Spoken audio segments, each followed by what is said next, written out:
기도하겠습니다. 오늘 우리 주시는 우리 하나님 말씀은 누가복음 15장 11절에서 24절까지입니다. 본문이 깁니다마는 우리가 잘 아는 탕자의 비유라고 알려져 있는 본문입니다. 그냥 제가 읽을 테니까 여러분들이 쭉 들으시면 내용을 아니까 이해가 될 겁니다. 또 이르시되 어떤 사람에게 두 아들이 있는데 그 둘째가 아버지에게 말하되 아버지여 재산 중에서 내게 돌아올 분깃을 내게 주소서 하는지라. 아버지가 그 살림을 각각 나눠 주었더니 그 후 며칠이 안 되어 둘째 아들이 재물을 다 모아가지고 먼 나라에 가 거기서 랑방탕하여 그 재산을 낭비하더니 다 없앤 후 그 나라에 크게 흉년이 들어 그가 비로소 궁핍한지라. 가서 그 나라 백성 중 한 사람에게 붙여 사니 그가 그를 들로 보내어 돼지를 치게 하였는데 그가 돼지 먹는 쥐염 열매로 배를 채우고자 하되 주는 자가 없는지라. 이에 스스로 돌이켜 이르되 내 아버지에게는 양식이 풍족한 품꾼이 얼마나 많은가. 나는 여기서 줄여 죽는구나. 내가 일어나 아버지께 가서 이르기를 아버지 내가 하늘과 아버지께 죄를 지어사오니 지금부터는 아버지의 아들이라 일컬음을 감당하지 못하겠나이다. 나를 품꾼의 하나로 보소서 하리라 하고 이에 일어나서 아버지께로 돌아가니라. 아직도 거리가 먼데 아버지가 그를 보고 척은히 여겨 달려가 목을 안고 입을 맞추니 아들이 이르되 아버지 내가 하늘과 아버지께 죄를 지어사오니 지금부터는 아버지의 아들이라 일컬음을 감당하지 못하겠나이다 하나 아버지는 종들에게 이르되 제일 좋은 옷을 내어다가 입히고 손에 가락지를 끼우고 발에 신을 신기라. 그리고 살찐 송아지를 끌어다가 잡아라. 우리가 먹고 즐기자. 이 내 아들은 죽었다가 다시 살아났으며 내가 잃었다가 다시 얻었노라 하니 그들이 즐거워하더라. 아멘. 오늘 이 본문의 주제는 우리를 향한 하나님 아버지의 사랑입니다. 이거를 우리는 탕자의 비유로 우리가 알려져 있죠. 그런데 지금 이 성경의 제목에 이른 아들을 되찾은 아버지 비유 이렇게 써 있습니다. 이게 맞는 제목인 것 같습니다.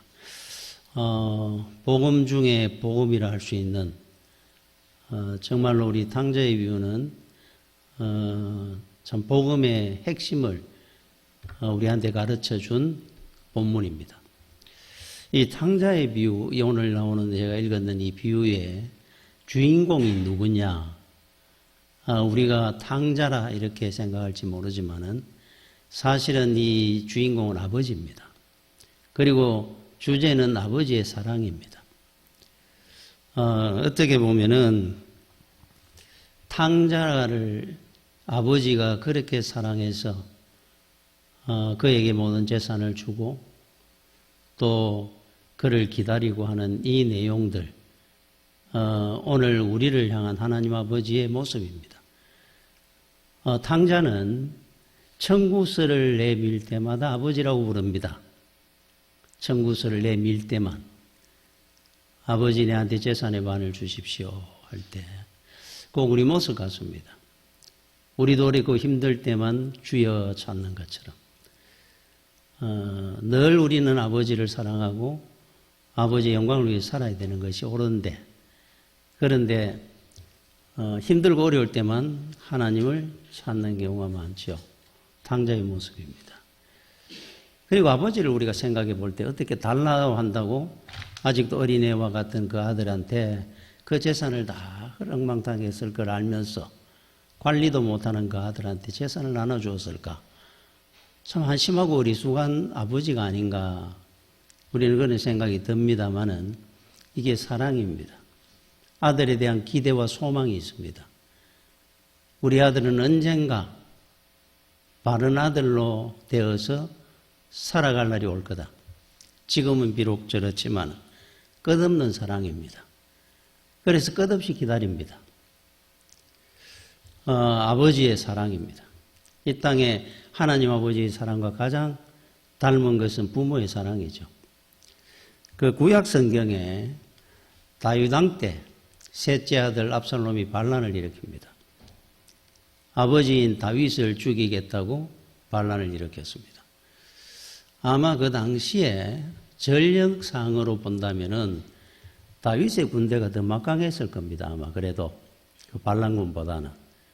그런데도 불구하고 다윗은 그 전쟁을 피하기 위해서 아들과 칼을 겨누는 것을 피하기 위해서 왕궁을 내어주고 정말로 수치스러운 피난길에 오릅니다. 그러면서 나중에 요압 장군과 압살롬과 일전을 벌이는데 그때 요압 장군한테 신신당부를 합니다. 내 아들 압살롬은 죽이지 말라고. 이기더라도 반드시 사로잡아 오라고 죽이지 말라고 신신당부를 하죠. 그런데 압살롬의 전략에 의해 가지고 요압 장군의 전략으로 압살롬은 패배를 하고 죽이지 말라는 그 아버지 다윗 왕의 그 신신당부한 부탁을 제대로 듣지 않고 요압 장군은 압살롬을 죽입니다. 압살롬이 죽였다는 그 말을 보고를 받은 다윗이 이렇게 통곡을 합니다. 내 아들 압살롬아, 내 아들 압살롬아, 차라리 내가 너를 대신하여 죽었으면 좋았을 것을. 내 아들 압살롬아, 내 아들 압살롬아 통곡을 합니다. 자기를 죽이려고 했던 아들입니다. 그 아들로 말미암아 얼굴을 못 들 만큼 수치를 당했습니다. 그런데도 불구하고 이게 부모입니다. 아들 죽은 데에 대해서 통곡하는 모습입니다. 이게 우리 하나님 아버지의 우리를 향한 사랑의 모습을 그대로 보여준 애입니다. 본문에 아버지가 이 아들이 재산을 다 반을 가지고 나가는데 이 아버지는 재산에 대한 관심이 없었습니다. 내 아들은 어떻게 건강하게 잘 있는지 어떻게 살고 있는지 그것만이 늘 궁금했던 겁니다. 아들 나간 이후로 하루도 그 아버지는 편안하게 살아본 적이 없습니다. 매일 동네 어귀 큰 나무 아래 서가지고 언제나 아들이 돌아오나 그 먼 곳을 보고 기다립니다. 하루, 이틀, 1년, 3년, 5년을 기다립니다. 그러던 중에 오늘 여기 20절에 보니까 이렇게 말씀 나옵니다. 이에 일어나서 아버지께로 돌아가니라. 아직도 거리가 먼데 아버지가 그를 보고 척인이 여겨 달려가 목을 안고 입을 맞추니 상거지가 하나 걸어오는 겁니다. 돼지가 먹는 쥐염 열매도 제대로 못 얻어 먹었다 그러니까 뼈만 남았는 상거지 하나가 멀리서 보입니다. 이 아들은 아버지를 못 봤어요. 아버지는 늘 입은 그대로 서가 계시는데도 자식의 눈에는 안 보이는 겁니다, 부모가. 그런데 부모는 멀리서 거지 하나의 모습이 보는데도 불구하고 저 내 아들이구나 봤다는 겁니다. 부모의 눈에는 보이는 겁니다. 사랑하는 아들이니까.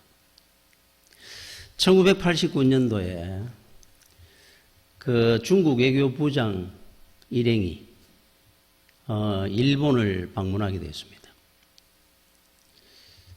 그때 일본의 이제 그 외교부장과 그 일행들이 한 10명쯤 되는 일행이 일본 공항에 내려가지고 들어옵니다. 카메라가 이래 들이대가지고 찍습니다. 주로 이제 포커스는 외교부장을 맞춰 찍죠. 제일 앞에 걸어 나오는 쭉 따라 찍습니다. 이게 뉴스에 방영이 됩니다. 뒤에 따라 나오는 외교부의 고위 관리들, 그거는 그냥 스쳐 지나갑니다. 이제 지나가면서 쭉 보입니다. 이게 미국에서도 CNN이나 이런 데 뉴스로 나왔습니다. 중국 외교부장이 일본을 방문했다 하는 것이. 짧게나마. 그래서 중국 외교부장과 그 일행이 쫙 카메라에 찍혀 나왔어요. 그런데 할머니 한 분이 LA에서 한국인 할머니 한 분이 그 뉴스를 잠깐 스쳐 지나가는데 그 아들과 딸과 같이 앉아가지고 TV를 보다가 저 내 아들이다 하고 소리를 지르는 겁니다. 할머니가. 스쳐 지나가는 외교부장 뒤편에 쭉 따라가는 그 중에 한 사람을 자기 아들이라는 겁니다. 이 집의 사연은 일제시대 때 해방이 되기 전까지 중국으로 피신을 가 있다가 해방이 되면서 가족들이 한국으로 돌아왔습니다. 그런데 맏아들이 그 당시에 대학 졸업반이었고, 그래서 이 아들은 그렇게 결정을 합니다. 이제는 언제든지 가고 올 수 있으니까 내가 여기서 졸업을 해가지고 좋은 직장을 얻을 수도 있고, 지금 한국에 가면은 내가 어떻게 먹고 살기도 빡빡할 것 같으니까 저는 여기 남겠습니다. 그랬어요. 그러니까 너는 여기서 공부도 그만큼 했으니까 그럼 여기 있어라.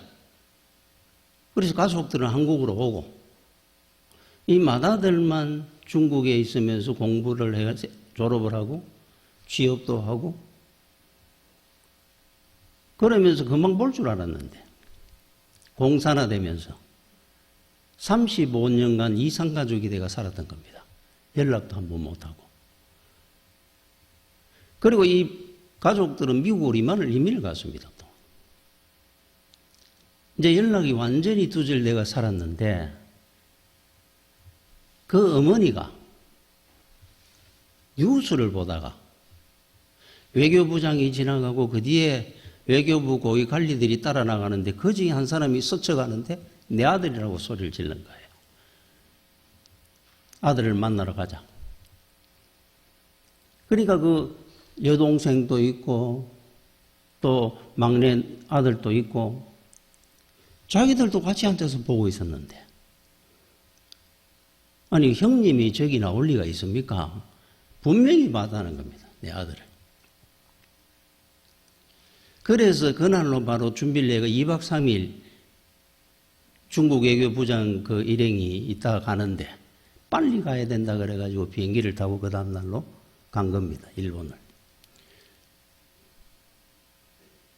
그래서 그 이야기가 들려지면서 그 아들과 상봉하는 것이 세계적인 뉴스로 나왔습니다.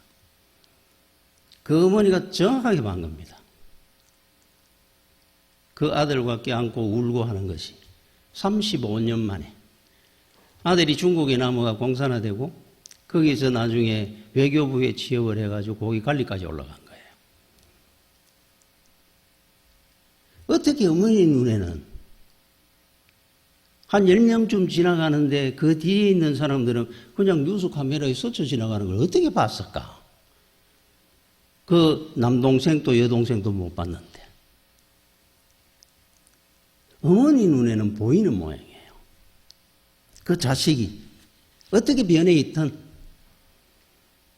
나이가 50 중반이 되어 있는데도 이게 사랑이 아닌가 생각이 듭니다. 사랑하면은 어떤 모습이든 그 어머니 눈에는 훤히 보이는 겁니다. 이게 구원의 원리이기도 합니다. 하나님은 우리가 아무리 멀리 떨어져 있어도 우리가 어떤 실족하고 시험들이 있는 중에도 하나님은 정확히 우리한테 보시고 우리를 위로하시고 붙들어 주시고 은혜를 주시고 또 많은 사람들 가운데서도 하나님의 자녀들을 하나님은 정확하게 보시고 1000명, 10,000명 가운데 한 명이라도 하나님은 절대로 잃지 않고 구원을 다 해냅니다. 하나님 눈에는 보이는 겁니다. 내 자식이 몇천 명, 몇만 명이 있어도 그 중에 한 명이라도 하나님은 보시고 구원해내는 겁니다. 저건 내 아들이다.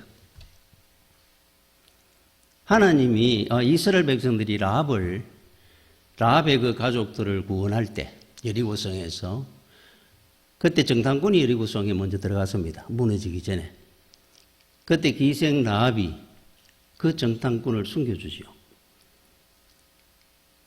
그리고 정탐꾼이 라합의 집이 어디에 있었느냐 하면 성벽에 창문을 두고 있는 집입니다. 성벽입니다. 성벽에 창문을 두고 있는 집이었어요. 성벽을 통해 정탐꾼이 도망을 갔습니다. 가면서 이런 말을 남깁니다.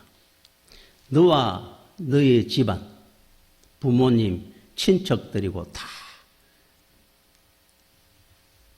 이 성이 무너질 때 이 방 안에 다 와 있으라 그래라. 한 명도 빠짐없이 구원을 받게 될 것이다.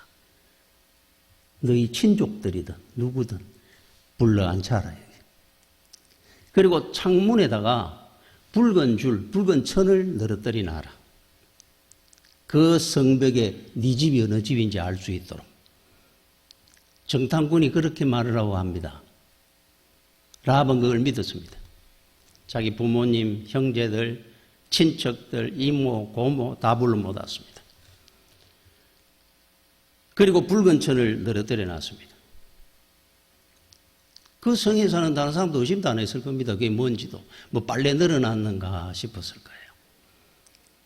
자, 여리고 성이 무너지기 직전입니다. 돌기 시작합니다. 이스라엘 백성. 한 바퀴 일주를 돌고 마지막에는 7바퀴를 돌고 함성을 질렀습니다. 하늘의 천군들이, 하늘나라의 군대가 불병거 불말들여가 폭격이 시작됐어요. 여리고성이, 가만히 있던 여리고성이 확 무너지기 시작합니다. 하나님이 폭격을 했으니까 막 때립니다. 성벽에 집이 있었다 그랬잖아요. 그 여러분 본문을 읽어보다 보면 이렇게 나옵니다. 성벽이 무너진지라. 이렇게 나옵니다. 성벽이 와장창 다 무너졌어요. 라합의 집이 어디에 있었다고요? 성벽에 붙어 있는 집입니다. 다 무너졌을 때 이렇게 생겼을 것 같아요. 여리고성이. 라합의 집이 있는 성벽은 안 무너지고 여기 있었는 겁니다. 다 무너지는데, 폭격을 하는데. 정확하게 폭격을 했어요. 요 집만 뾰족하게 탑처럼, 요 여리고 라합의 집은 안 무너뜨리고 거기 다 살아남았으니까. 놀랍지 않습니까? 이스라엘 백성들이 들어갔을 때 라합과 라합 그 친족들이 다 구원을 받습니다. 그 방에 앉아 있다가. 정확합니다. 하나님은. 한 명도 안 잃습니다. 정확하게 멸망받을 자와 구원받을 자를 하나님은 정확하게 구별해냅니다.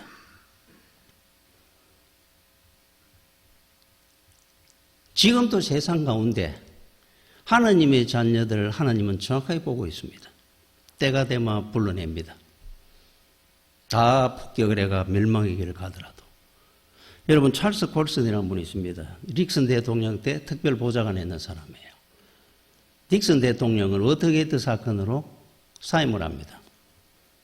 그 당시에 야당 선거 위원 본부가 있는 곳에 도청장치 하다가 그 당시에 특별보좌관이 했던 찰스 콜슨이 거기에 연루가 돼가지고 감옥을 갑니다. 감옥 가가지고 처절하게 회개를 합니다. 권력에 취해 살던 자기 모습을. 하나님 앞에 처절하게 회개를 합니다. 그리고 감옥에서 그 많은 죄수들한테 복음을 전하기 시작합니다. 그 사람들을 빨래를 다 해줬습니다. 하나님으로 받은 그 은혜를 생각하면서 이건 아무것도 아니다. 나를 이 바닥까지 떨어뜨리면서까지도 나를 구원해 주신 하나님. 거듭남이라는 책을 썼죠. 그들을 복음 전하기 시작했습니다. 특별보좌관까지 했다는 사람들이 거기에 사기꾼이고 소매치기고 폭력배고 그 사람들 빨래를 해주니까 이 사람들이 놀라워했던 겁니다. 이 사람들이 훗날 교도소 선교회라고 설립합니다. 찰스 콜슨이. 그리고 기독교의 그 노벨상이라고 할 수 있는 템플턴 상을 받습니다. 우리나라 한경직 목사님 받았죠. 템플턴 상을. 이 사람은 이런 말을 했습니다. 진짜 자유는 쇠창살 없는 세상에서 누리는 것이 아니라 그냥 우리 이래 사니까 우리 자유롭다 이렇게 생각하잖아요. 죄의 사슬에서 풀려나는 것이다 그랬어요. 여기 같이 살아도 자유로 생각하지만은 죄의 사슬에 얽매여 있는 인생은 자유가 아니다는 거죠. 자, 보십시오. 하나님이 그를 구원하기 위해서 바닥까지 떨어뜨린 겁니다. 하나님의 은총이고 사랑입니다. 대통령 특별보좌관 10개보다 하나님 앞 은혜 받고 전도인이 되는 것이 훨씬 더 복되고 귀합니다. 그래서 우리가 살다가 육적인 문제나 환란이 올 때는 육적으로 해결하는 게 아닙니다. 영적으로 해결해야 됩니다. 세상에서 아무리 성공해도 영적으로 실패한 사람은 영원한 실패자고, 세상에 아무리 실패를 해도 영적으로 성공한 사람은 영원한 승리자입니다. 아브라함이나 다윗이나 모르드게나 영원한 승리자들입니다. 그래서 우리는 무엇을 가지고 살아야 되느냐? 믿음 가지고 살아야 되고 하나님의 은혜 가운데 살아야 되는 겁니다. 아버지 곁을 떠나지 않는 겁니다. 제일 큰 은혜 중에 하나는 하나님은 우리를 사랑하기 때문에 우리와 늘 가까이 하기를 원하시는데 탕자는 늘 떠나기를 원합니다. 아버지를 떠나면은 귀한 것들이 다 떠납니다. 그 원리입니다. 아버지와 함께 하면은 세상의 귀하고 좋은 것들이 다 함께 합니다. 얼마나 큰 은혜와 복입니까? 그렇죠? 그 동물 나오는 영화를 본 적이 있는데 그 새끼곰하고 어미곰이 그 좋은 자연에서 그 두 마리가 걸어갑니다. 갑자기 사냥꾼들이 사냥개를 데리고 나타납니다. 평화롭게 걸어가던 그 어미곰과 새끼곰에게 그 사냥꾼들이 총을 쏩니다. 어미곰이 총알을 2발을 맞습니다. 그리고 사냥개 서너 마리가 죽일 듯이 달려옵니다. 이 어미곰은 새끼곰을 살리게 하기 위해서 그들과 맞서 대적을 할 수 있는데도 불구하고 새끼곰을 데리고 막 뜁니다. 뛰지만은 사냥개를 못 이깁니다. 그 빠른 속도를. 사냥개와 싸움이 벌어집니다. 그 사냥개가 자기 새끼곰을 건드릴까봐 그쪽 근방으로 가는 사냥개를 무조건 막습니다. 물고 치고 싸웁니다. 총을 맞았는데도 불구하고 그 사냥개들을 다 제압을 합니다. 쓰러뜨립니다. 그리고는 다시 새끼곰을 데리고 비틀거리며 또다시 도망갑니다. 저 깊은 산 속으로. 어느 정도 가다가 마침내 쓰러집니다.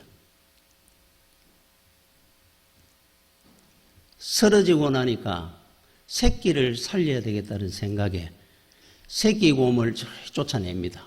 왕 소리를 지르면서. 새끼가 어미곰이 소리를 지를 때마다 탁 뛰가 저리로 도망가다가 또 돌아옵니다. 또 얼른 가면은 또 갔다가 또 돌아옵니다. 그 어미곰을 빙빙 돕니다. 어미곰은 계속 가라고 소리를 지르는데 그러다가 어미곰이 지쳐가 턱 쓰러집니다. 사냥꾼은 찾아러 오다가 결국 포기를 하고 돌아갑니다. 그러고 나니까 새끼곰이 곁에 와가지고 어미곰의 상처를 핥아줍니다. 하루가 지나고 이틀이 지나니까 그 어미곰이 고개를 듭니다. 기력을 조금씩 회복합니다. 그리고 그 새끼곰을 데리고 거기서 걸어갑니다. 깊은 산속에 어느 동굴에 들어가가 다시 쓰러집니다. 새끼곰은 끊임없이 그 상처를 핥아주고 같이 있습니다. 나중에 어미곰이 기력을 회복하고 그 새끼곰과 함께 걸어가는 내용입니다. 새끼곰은 어미곰을 안 떠나는 겁니다. 죽는지 사는지는 몰라도 자기가. 그렇게 가라고 소리를 지르는데도 늘 주변에 맴돌다가 그 어미곰의 상처를 할 때면 같이 있습니다. 여러분, 하나님의 자녀들은 어떤 환란이 있고 시험거리가 있고 어려움이 있다 할지라도 아버지를 안 떠나는 겁니다. 어떤 일이 있어도. 시험될 일이 있습니다. 억울할 일이고 원망할 일도 생길 겁니다. 그런데도 불구하고 아버지 곁을 맴돕니다. 떠나지 않습니다. 우리 자녀들의 모습입니다. 우리는 아버지를 떠나면 안 되는 거예요. 언젠가 아버지가 은혜가 우리와 함께 할 줄로 믿는 겁니다. 자, 두 번째, 주님을 향한 우리의 사랑입니다. 하나님 우리를 극진히 사랑하셨어요. 주님은 십자가까지 지셨는데.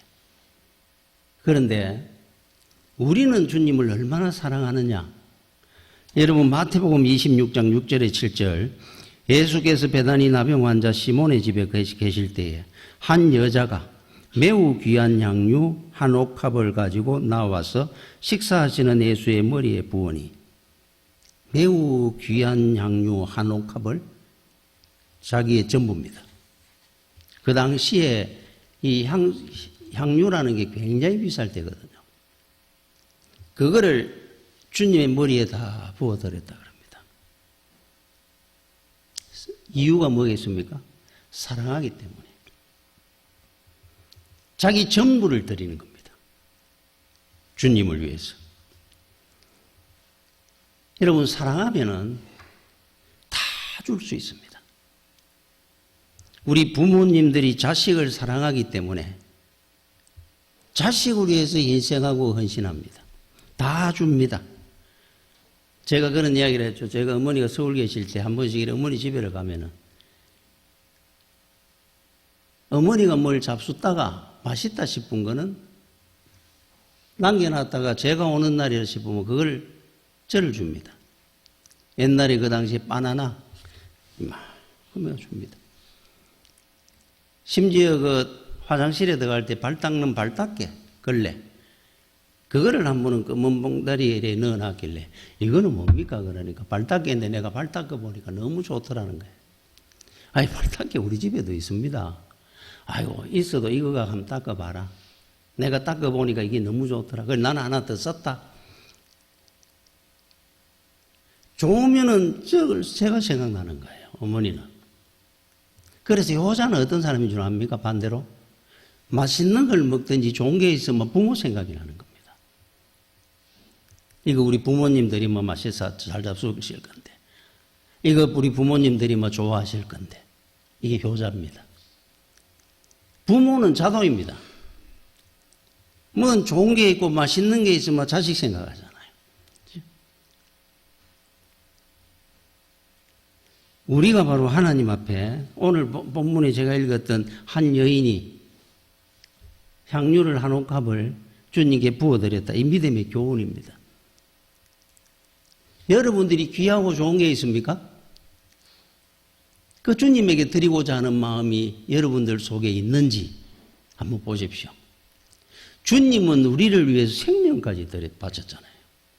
생명도 내놨습니다. 그런데 우리는 생명처럼 여러분이 아끼는 것이 있으면 주님에게 드려보십시오. 생명을 드린 우리 주님에 비해서 그것도 우리가 못한다면 어떻게 그 사랑이라 할 수 있겠어요?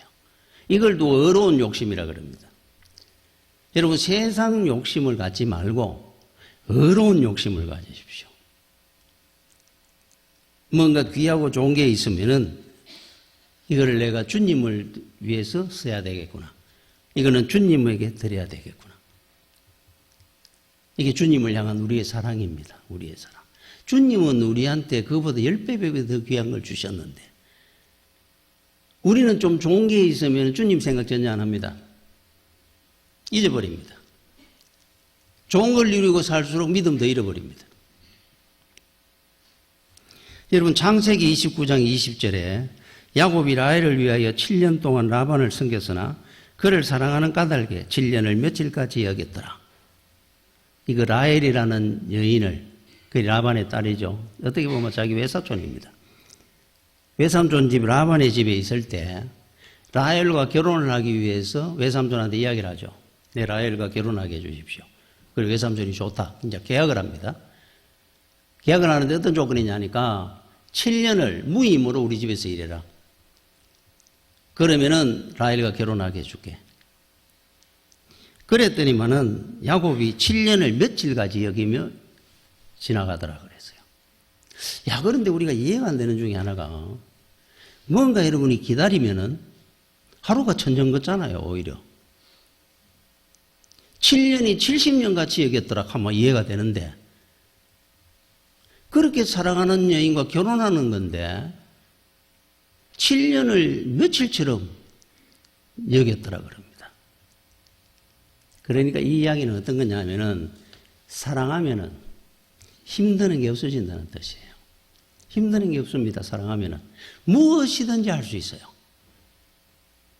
그런데 야곱이 여기에 속았죠. 레아와 결혼을 시키고 7년 더 하면 라헬과 결혼하죠. 14년 합니다. 사실은 14년을 무임으로 일하고 결혼을 합니다. 야, 어떻게 그게 가능할까? 아마 그 어머니 리버가가, 야곱의 어머니 리버가가 들었으면은 자기 오빠하고 원수 쳤을 겁니다. 자기 그 귀한 아들을 그런 식으로 종처럼 물어먹었다 생각을 하면 안 그렇겠습니까? 그런데 야곱은 그게 전혀 안 힘들었다 이 말이에요. 사랑했으니까 라헬을.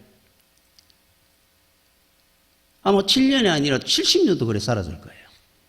야곱은. 사랑의 힘입니다. 이게 사랑의 힘. 여러분 주님을 향한 우리의 마음도 여러분 이와 같다고 한다면은 아무리 어렵고 힘든 일이라도 힘들어하지 않을 겁니다. 제가 어릴 때 살던 동네가 버스 정류장에서 내려가지고 저희 집까지 가는데 한 1km 되는데 오르막입니다. 오르막. 그래서 보통 이래 걸어가지고 이래 집까지 올라가면 좀 힘듭니다. 여기로 송정 올라가듯이. 한 1km 정도를 그렇게 올라가야 되니까. 이 정도 고반이 아닌데 그래도 올라가야 되니까. 하루는 밤 한 10시쯤 제가 학교를 갔다가 고등학교 때 올라가는데 그래서 길에 사람은 없었어요. 올라가는데 얼마나 힘듭니까? 터벅터벅 걸어가 피곤한데. 그런데 우리 이웃에 제 친구가 하나 있었거든요. 그 친구가 그 이웃에 있는 여학생을 사귀었습니다. 같은 동네에서. 근데 둘이가 이래 올라가더라고요, 앞에. 저는 그 뒤에 이래 걸어가 이제 올라가고 있는데, 가다가 그 친구가 앉으면서 그러는 겁니다. 업어준다는 거예요. 그러니까 그 여학생이 올라가는데 힘들다 그랬던 모양이에요. 그러니까 내가 업어줄게. 앞에 엎드리가 비라 그러고 안 한다 그러고 이렇게 하고 있더라고. 그래서 제가 올라가다가 나도 힘드는데 내 좀 업어도 이렇게 했어요. 그러니까 이렇게 힐끗 보더니만 이게 미쳤나 이렇게 하더라고. 그래서 내가 이랬죠. 네가 미친 것 같다 임마. 이거 하고 갔어요. 근데 시간이 지나고 가면 생각하니까 아 내가 미친 거 맞구나. 아무 상관없는 제가 그 친구한테 업어도 올라가는 내가 미친 거지. 그 친구는 그 여학생을 사랑하기 때문에 업어주려고 그랬는 거고. 그건 미친 게 아니죠. 단지 이 친구가 외동인데 그 어머니가 말씀하면 난리 났을 겁니다. 그 귀한 아들이 그 이웃집에 그 여학생 업고 가는 거 한번 봤으면 난리 났을 거예요. 그죠? 이 사랑의 고리가 다른 겁니다. 어머니는 자식을 사랑하고 자식은 다른 여자를 사랑하고 저는 아무 상관도 없고 이런 사이죠. 그죠? 사랑하면 안 힘듭니다. 더 좋은 겁니다, 그게. 여러분들은 주님을 얼마나 사랑을 합니까? 여러분, 그 이재철 목사님 사모님이, 그래, 오래전이죠. 한 30년 전쯤에. 그 구정 명절에 친정아버지한테 선물로 구두 티켓, 그 당시에 10만원 하는, 이제 구두표를 준비를 해놨습니다. 아버님 드린다고, 친정아버지. 그런데 구정이 돼가 갔는 친정에 가다고 이러다가 잃어버린 거예요. 아무리 차도 없습니다. 그거를 가지고 몇 날 며칠 속상해하고 마음 아파하고 하는 겁니다. 구두 티켓 그게 어디 가가지고 내가 제대로 한번 아버지한테 선물도 못 해봤는데 꼭 한번 하려고 그래 이런 일이 생겼다 그러면서 그때 그 목사님이 그런 생각이 들더라 그럽니다. 우리가 주님을 저렇게 구두 티켓만큼이라도 아끼고 귀하게 여기고 한다면은 얼마나 큰 은혜를 받을까? 주님한테 우리가 어떤 일을 하면서 좀 아쉬운 게 얼마나 많고 부족한 게 얼마나 많은데도 거기에 대해서 한 번도 아쉬워한 적도 없고, 주님한테는. 사람한테는 뭔가 좀 그러면은 좀 미안하다 그럴 줄도 알면서 의식도 안 하고, 그러면서 말로만 주님 사랑한다고 그러면서 구두 티켓만큼이나 사랑할까? 그 생각이 들었다 그럽니다. 구두 티켓이 뭡니까? 500원, 1000원 하는 아이스크림 먹다가 실수로 득 떨어뜨려도 얼마나 아쉬워하고 속상해합니까? 그만큼 또 우리는 주님을 사랑하지 않는 것 같아요.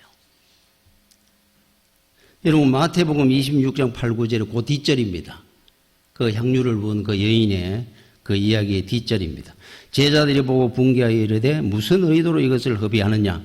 이것을 비싼 값에 팔아 가난한 자들에게 줄 수 있었겠도다 하거늘. 말이 원래 많잖아요. 여러분, 교회에 헌신하고 봉사해 보십시오. 좋은 말보다 안 좋은 말이 더 많이 들립니다. 그런데 이 여인은 시험 들지 않는 이유가 뭐겠습니까? 주님을 그 시험거리보다 더 사랑했기 때문에. 주님 사랑하면 시험거리 없어집니다. 다 이겨냅니다. 사랑의 힘으로. 안 보입니다. 안 들립니다. 그런 거는. 이게 사랑의 힘입니다. 우리가 주님을 얼마나 사랑하는지를 여러분 이 시간 주님으로 받은 사랑은 얼마나 많습니까? 한번 돌아보십시오. 중국 사람들이 제일 존경하는 인물이 관운장이라고 합니다. 유비, 장비, 관운장. 그렇죠?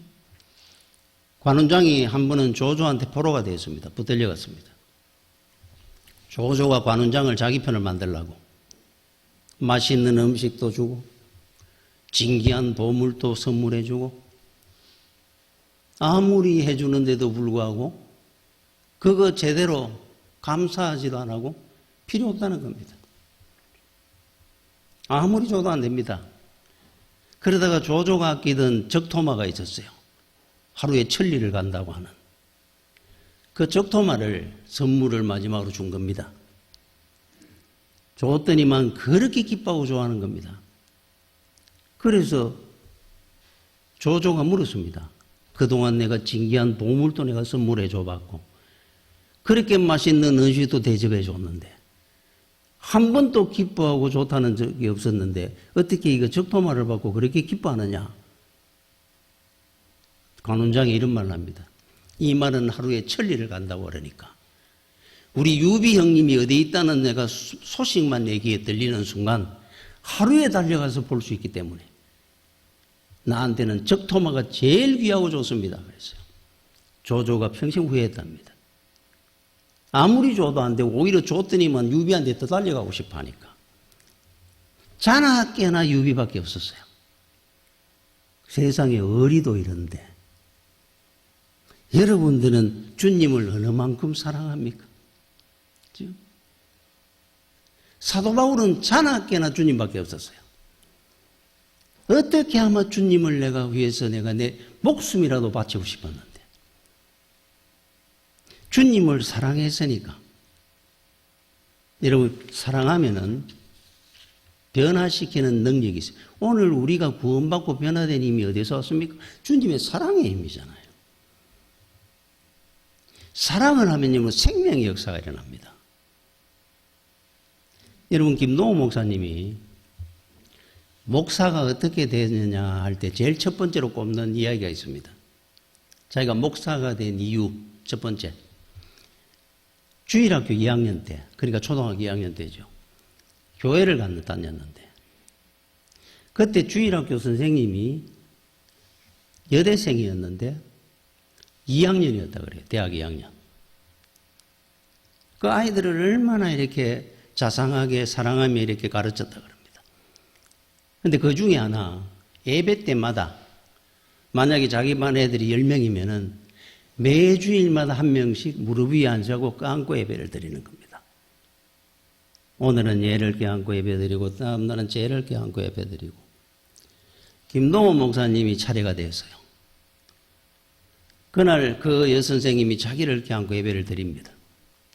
너무너무 좋았고 행복했다 그럽니다. 그때부터 김동호 목사님은 취미 특기가 교회 가는 일이었다 그래요. 나는 취미고 특기고 그 선생님 보는 겁니다. 그러니까 그 선생님이 하는 말은 100% 다 도르는 겁니다. 그 선생님을 사랑하고 좋아했으니까. 자기 신앙이 어릴 때 자리 잡았던 이유 중에 하나라 그럽니다. 자기가 목사를 해야 되겠다라고 생각했는 첫 번째 시작점이 바로 그때였다 그래요. 교회가 너무 좋았다 그럽니다. 그 선생님 때문에. 그리고 중학교 고등학교 가면서 나는 목사가 돼야 되겠다. 그러니까 목사가 된 분이에요. 생명의 역사가 일어납니다. 한 주님이 우리를 사랑하셨기 때문에 십자가를 지시고 생명을 우리에게 주셨잖아요.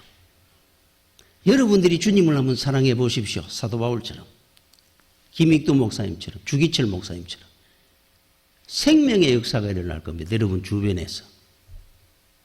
사랑은 그냥 가만히 있지 않습니다. 역사는 이미 있어요. 자, 우리가 사랑받은 만큼 여러분들이 주님을 사랑하고 사는 여러분들이 되시기를 축원합니다. 기도하겠습니다. 주여, 은혜를 감사를 드립니다. 받은 은혜와 사랑이 얼마나 큰데 우리는 나를 위해서만 살아왔고 주님을 기억지도 못하면서 주님의 은혜 가운데 살면서도 감사할 줄 모르고 살았던 날이 얼마나 많습니까? 이제 주를 사랑하고 주님을 위해 영광 돌리며 사는 주의 성도들이 되게 하여 주시옵소서. 예수님 이름으로 기도드립니다. 아멘.